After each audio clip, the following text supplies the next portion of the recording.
Welcome to Injili Media.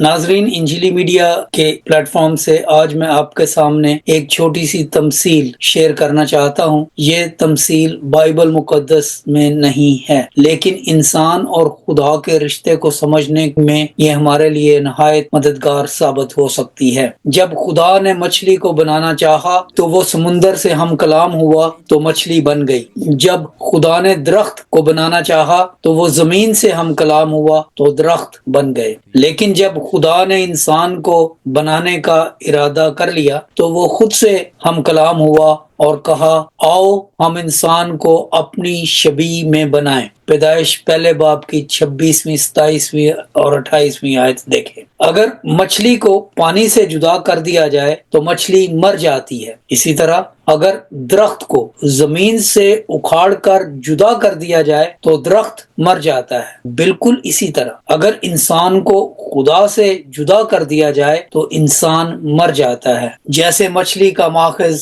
مچھلی کی آماج گاہ پانی ہے اور درخت کی بقا زمین میں قائم رہنے پر ہے، اسی طرح سے انسان کا ماخذ، انسان کی آماج گاہ، انسان کی بقا کا راز خدا میں قائم رہنے سے ہے۔ اب آخری بات، مچھلی کے بغیر بھی پانی کو کوئی نقصان نہیں ہوتا۔ پانی پانی ہی رہتا ہے اور پانی مر نہیں جاتا۔ اسی طرح سے درخت کے بغیر زمین کو کوئی نقصان نہیں ہوتا، زمین مر نہیں جاتی، زمین زمین ہی رہتی ہے۔ اور بالکل ایسے ہی انسان کے بغیر خدا ہی رہتا ہے، خدا کو کچھ نقصان نہیں ہوتا، خدا مر نہیں جاتا، لیکن انسان کو خدا کے بغیر بہت زیادہ نقصان ہوتا ہے، مر جاتا ہے۔ God bless you.